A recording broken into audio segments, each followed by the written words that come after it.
एक बार की बात है, रघुबीर नाम का एक आदमी एक बड़े से घर में अकेला रहता था। रघुबीर एक छोटी सी नौकरी करता था। उसका इस दुनिया में कोई नहीं था। वो बस रोज सुबह नौकरी करने जाता और घर आकर खाना खाकर सो जाता। एक दिन रघुबीर जब घर वापस आ रहा होता है तो उसको आते आते काफी रात हो जाती है और रास्ते में उसे एक औरत खड़ी दिखती है। अरे इतनी रात में ये औरत यहाँ सड़क पर क्या कर रही है?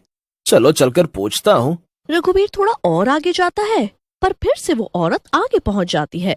रघुबीर फिर उस औरत को जोर से आवाज देता है पर वो औरत अचानक गायब ही हो जाती है। रघुबीर बड़ा हैरान हो जाता है। उसे कुछ ठीक नहीं लगता और वो जल्दी से घर आ जाता है। रघुबीर जैसे ही घर पहुंचता है तो उसकी आंखें फटी की फटी रह जाती हैं। वही औरत उसके घर के दरवाजे पर खड़ी होती है। रघुबीर थोड़ा आगे बढ़ता है। उस औरत के बड़े ही लंबे लंबे खुले बाल होते हैं, बड़ी बड़ी सुंदर आंखें और जब वो बोलती है तो एकदम मीठी आवाज। क्या ये घर आपका है? हाँ हाँ, मेरा घर। पर आपको मेरे रास्ते में देखा था, फिर आप अचानक ही गायब हो गई। जी नहीं, बस वो अचानक वहां से चली गई थी क्योंकि वो रात बहुत हो रही थी और आप मेरी तरफ आ रहे थे तो मैं डर गई और वहां से फटाफट भागी। अच्छा तो ये बात थी, पर मैं ऐसा आदमी नहीं हूँ, तो मुझ पर पूरा भरोसा कर सकती हो। हाँ, मुझे भी ऐसा ही लगता है कि आप एक भले आदमी हैं और अच्छा हुआ कि मैं यहाँ आई। अरे आप यहाँ आई क्यों? मतलब मैं तो आपको जानता भी नहीं। जी वो मैं अपने गांव से आज ही आई हूँ। यहाँ मेरी मौसी रहती है तो बस उनके भरोसे यहाँ आ गई थी। यहाँ कोई नौकरी कर लूंगी और उनके पास रह लूंगी। अच्छा तो फिर यहाँ कैसे? बस क्या बताऊं, उन्होंने तो मुझे साफ शब्दों में जाने के लिए बोल दिया कि यहाँ उनका ही गुजारा नहीं है तो वो मुझे कैसे रख सकेंगे और घर भी छोटा है।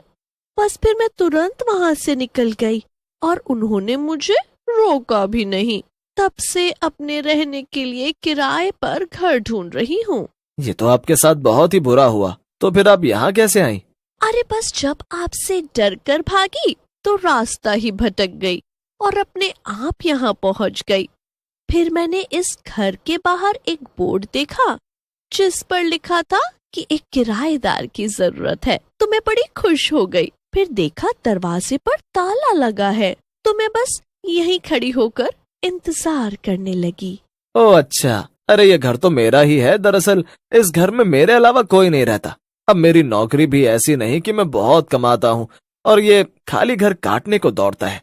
बस एक दिन सोचा क्यों ना मैं किराएदार रख लूं, तो दोनों समस्या ही दूर हो जाएंगी। तो बस समझ लीजिए आपकी ये समस्या दूर हो गई। आप मुझे अपना किराएदार रख लीजिए। रघुबीर ये सुनकर बड़ा ही खुश हो जाता है। मन ही मन वो सोच रहा होता है कि वाह, इतनी सुंदर लड़की अब मेरे साथ इस घर में रहेगी। वो इतने सालों से अकेला एकदम बोरिंग जिंदगी जी रहा था, पर अब सब बदल जाएगा। रघुबीर इतना खुश होता है कि उसकी खुशी उसके चेहरे से साफ झलक रही होती है। वो बड़ी खुशी खुशी बोलता है, आओ ना, अंदर आओ, अपना कमरा देख लो। दोनों अंदर जाते हैं और फिर रघुबीर उस औरत को उसका कमरा दिखाता है। जी सच में बड़ा ही अच्छा लग रहा है यहाँ तो। आपका बहुत बहुत शुक्रिया। वैसे मैं आपको कुछ काम मिलते ही किराया दे दूंगी।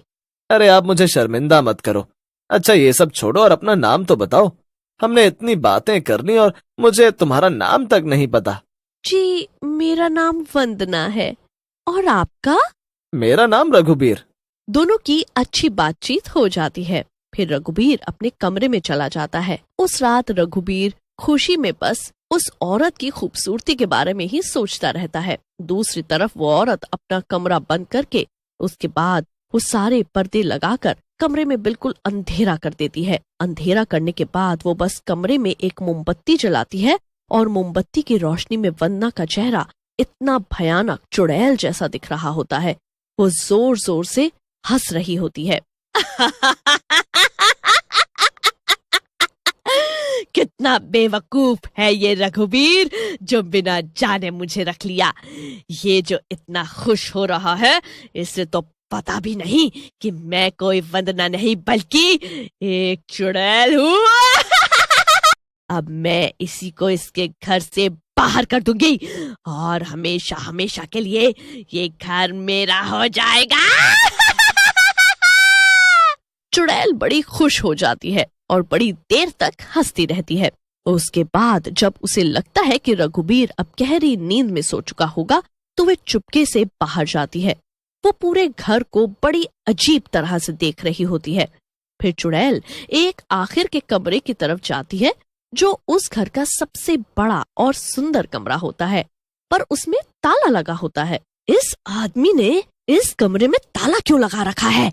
अब मैं इसकी चाबी कहाँ से लाऊं? मुझे कैसे भी इसकी चाबी लेनी होगी। मुझे तो यही कमरा चाहिए। चुड़ैल गुस्से में वहां से चली जाती है और अपने कमरे में जाकर दरवाजा बंद कर लेती है। पूरी रात के बाद अब एक नई सुबह होती है। रघुबीर हमेशा की तरह जल्दी उठ जाता है। वो रसोई में अपने लिए कुछ बनाने जाता है, पर वहाँ वो वंदना को पहले से खड़ा देखता है। अरे उठ गए तुम? चलो तुम बाहर बैठो, मैं तुम्हारे लिए नाश्ता लेकर आती हूँ। तुम और नाश्ता, और वो भी मेरे लिए? ये सब की क्या जरूरत है? मैं तो खुद कुछ भी बनाकर खा लेता हूँ। अब ऐसे नहीं चलेगा। अब मैं आ गई हूँ ना, तो रोज बढ़िया बढ़िया नाश्ता और बढ़िया खाना मिलेगा। रघुबीर तो ये सब सुनकर एकदम हैरान ही रह जाता है। एक दिन पहले आई एक औरत उसका इतना ध्यान रख रही है, उसे इस बात पर यकीन ही नहीं हो रहा होता। वो बस मन ही मन मुस्कुरा रहा होता है और वंदना को देख रहा होता है।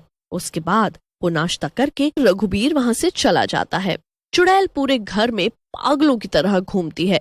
फिर जैसे ही शाम होती है और उसे लगता है कि रघुबीर आने वाला है, तो वो फटाफट जादू से पूरे घर की सफाई कर देती है। रघुबीर के आते ही वो वापस अपने वंदना वाले रूप में बदल जाती है। फिर उसके बाद वो रघुबीर से कमरे की चाबी के बारे में पूछती है। रघुबीर बात को टाल देता है।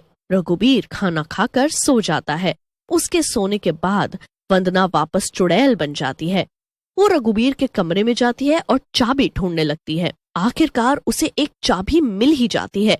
वो चाबी लेकर बड़ी खुश होती है और फटाफट कमरे के बाहर निकल आती है। चाबी लेकर चुड़ैल सीधा उस आखिरी कमरे को जाकर खोलती है। कमरे में बस जाले, धूल मिट्टी और बिखरा हुआ सामान होता है। कहाँ है, कहाँ है? यही होना चाहिए। कहाँ ढूंढूं अब मैं? चुड़ैल पागलों की तरह सब सामान इधर से उधर कर देती है और उसी चक्कर में फूलदान नीचे जोर से गिरता है और उसकी आवाज सुनकर रघुबीर की आंखें खुल जाती हैं। चुड़ैल फूलदान उठाने ही लगती है कि उसे तभी एक पुराना बॉक्स दिखता है। चुड़ैल उसे देख बड़ी खुश हो जाती है और फूलदान को छोड़ उस बॉक्स को उठाकर उसे साफ करने लगती है। मिल गया, आखिरकार मिल ही गया। इतने में वहां रघुबीर के आने की आहट आती है। रघुबीर डरता हुआ अंदर जाता है। देख इस डब्बे की तरफ और याद कर अपनी गलती। रघुबीर उस डब्बे की तरफ देखता है। उसमें कुछ कागज होते हैं। हाँ, इस मकान के, जो मेरे बाबूजी का था और तेरे बाबूजी ने हड़प लिया था। उसके बाद उन्होंने हमारे परिवार को घर से निकाल दिया। हम सड़क पे आ गए और इतने बुरे दिन देखे कि आत्महत्या करनी पड़ी। रघुबीर को सब समझ आ जाता है। अपनी सारी गलतियां याद आ जाती हैं। वो चुड़ैल के आगे खूब गिड़गिड़ाता है, पर चुड़ैल एक नहीं सुनती। सारी काली जादू की शक्तियों का इस्तेमाल करके वो रघुबीर को उन्हीं के घर के कागजों के साथ उसी डिब्बे में हमेशा के लिए बंद कर देती है। चुड़ैल जोर जोर से हंसती रहती है। चुड़ैल उस डिब्बे को रघुबीर के कमरे में रखकर बाहर से ताला मार देती है। उसके बाद वो हमेशा हमेशा के लिए वहीं कैद रह जाता है।